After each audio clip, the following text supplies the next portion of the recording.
আজকে তোমাদের সাথে খুবই হেলদি আর টেস্টি একটা চিকেনের রেসিপি শেয়ার করব, যেটা খুব সহজেই তোমরা বাড়িতে বানিয়ে ফেলতে পারবে এবং খুবই অল্প তেলেই এটা রেডি হয়ে যাবে। যারা ওয়েট লস করছো বা ছোট বাচ্চাদের জন্য বা বড়দের জন্য এটা খুবই উপদেয়, খুবই ইজি।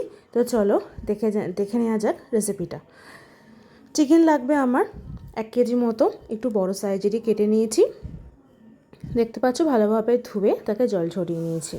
এরপর যেটা আমার করতে হবে, যেগুলো আমার লাগবে, পেঁয়াজ নিয়েছি একদম ঝিরি করে কুচিয়ে নিয়েছি লম্বা লম্বা করে, লেবু নিয়েছি 2টো মতো, নিয়েছি কাঁচা লঙ্কা কয়েকটা যেটা বেটে নেবো, আর ছোটো করে কেটে রাখাগুলো মাংসের সঙ্গে ম্যারিনেট করব। লাগবে ধনেপাতা, কটা মশলা নিয়েছি একটু ধনে, দিয়েছি সাহাজিরা, সাহামরি, 4টে মতো এলাচ আর একটু দারচিনি। এটা আমি হালকা গরম করে নিয়ে বেটে নেবো, মানে গুঁড়ো করে নেবো। মাংসটা ম্যারিনেট করতে হবে। প্রথমে 1 চামচ মতো নুন, হলুদ দিয়েছি একদম অল্প, দিয়েছি গোলমরিচ গুঁড়ো, লঙ্কা পড়বে যেহেতু গোলমরিচ গুঁড়োটা বুঝে শুনে দিও, আর দিয়েছি 3 থেকে 4 টেবিল স্পুন মতন তেল ম্যারিনেশনের সময়, দিয়েছি 1 চামচ মতো আদা বাটা, 1 চামচের একটু কম রসুন বাটা, আর এই কুচনো লঙ্কাগুলো দিয়ে দিয়েছি।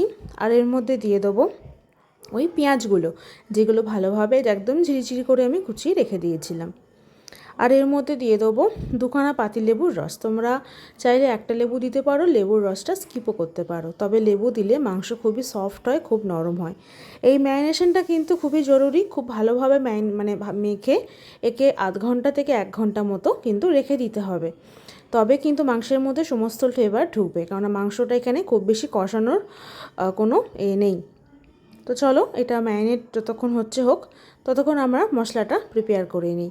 একটা ছোট্ট তাওয়াতে গরম করে নিই মশলাটা, প্রথমে হালকা গরম করে নেবে, খুব বেশি একদম নাড়ার দরকার নেই, পুড়ে যাবে।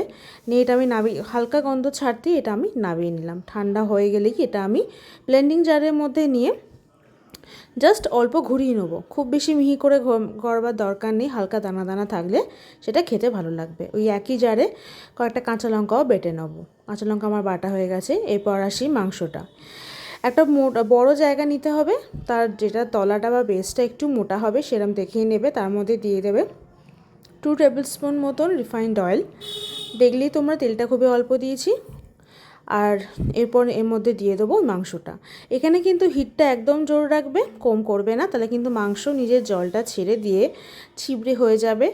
আর এখানে যে একটু মাংসটাকে যে ভাজা ভাজা করবে সেই জিনিসটা আর আসবে না। জোর রেখেই মাংসটাকে এরমভাবে নেড়ে যেতে হবে যতক্ষণ না মাংসের গায়ে হালকা রং ধরছে।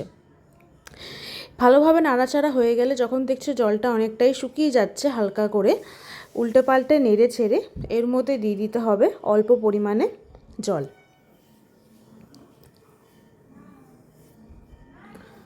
ভালোভাবে নাড়াচাড়া হয়ে গেলে এর মধ্যে অল্প জল দিয়ে, সামান্য জল দিয়ে ভালোভাবে নেড়ে এটাকে ঢাকা চাপা দিয়ে মোটামুটি 10 থেকে 12 মিনিট, খুব জোর 15 মিনিট মতো এটা মিডিয়াম ফ্লেমেই ফুটতে দিতে হবে। এরপরে দইটার মধ্যে যে লঙ্কাটা বেটে রেখেছিলাম সেই লঙ্কাটা দিয়ে দেবো একটু চিনিটা কিন্তু মিষ্টির জন্য আমি দিয়েছি, আর স্বাদের ব্যালেন্সের জন্য বা সমস্ত যে উপকরণগুলো পড়ছে সেগুলোকে এক জায়গায় করে দেবে, স্বাদটা মানে টেস্টটা অ্যাডজাস্ট করে দেবে। এরপর মাংসটা দেখো ঢাকনা খুলে দিয়েছে, অনেকটাই জলটা হয়ে গেছে। এরপর ওই দইটা দিয়ে দিতে হবে। গ্যাস এখানে কিন্তু কমিয়ে দেবে, জোর অবস্থায় দই দিলে কিন্তু দই ফেটে যাওয়ার চান্স থাকে, কিন্তু সেটা মাংসের মধ্যে কিন্তু দেখতে ভালো লাগবে না। তাই কমিয়ে দইটা ভালোভাবে, তাই গ্যাস কমিয়ে দিয়ে দইটা ভালোভাবে মিশিয়ে ভালোভাবে নেড়ে ছেড়ে তারপর মিডিয়াম ফ্লেমে করে দেবে। নিয়ে যে মশলাটা রেডি করেছিলাম সেই মশলাটাও আমি এবার এর মধ্যে পুরোটাই দিয়ে দেবো, যেহেতু আর অন্য কোনো মশলা যায়নি তাই মশলাটা কিন্তু পুরোটাই লাগবে। নিয়ে এবার মাংসের সাথে ভালোভাবে মশলাটা মিশিয়ে নিয়ে কিছুক্ষণ নেড়ে ছেড়ে মিডিয়াম ফ্লেমে আবার আমি এটা 10 থেকে 15 মিনিট মতন ঢাকা চাপা দিয়ে রান্না করব, যতক্ষণ না মাংসটা পুরোপুরি রান্না হয়ে যাচ্ছে এবং দই থেকে তেলটা ছেড়ে যাচ্ছে। 10 থেকে 15 মিনিট বাদে দেখো অনেকটাই মাংস রান্না হয়ে গেছে, মাংসের হাড় থেকে গাটা ছেড়ে দিয়েছে এবং ওপর থেকে তেলও ভাসছে। এর মধ্যে আমি এবার দিয়ে দিলাম ধনেপাতা কুচি। তোমরা চাইলে কসুরি মেথি দিতে পারো, হালকা রোস্ট করে গুঁড়ো করে দিয়ে দিতে পারো। আমার কসুরি মেথিটা অনেকেই খেতে চায় না আমার এতে, তো আমি দিইনি, ওই জন্য ধনেপাতা দিয়েছি। তো আমাদের রেডি খুবই হেলদি দই চিকেন। তোমরা বাড়িতে অবশ্যই ট্রাই করো, আর খুবই তাড়াতাড়ি খুব ইজি একটা রেসিপি, যেটা তোমরা অতি সহজেই করে ফেলতে পারবে রুটি, লুচি, পরোটা, রাইসের সাথে খুবই ভালো লাগবে। তো চলো আজকে ভিডিওটা এই পর্যন্তই, কেমন লাগলো অবশ্যই জানিও কিন্তু।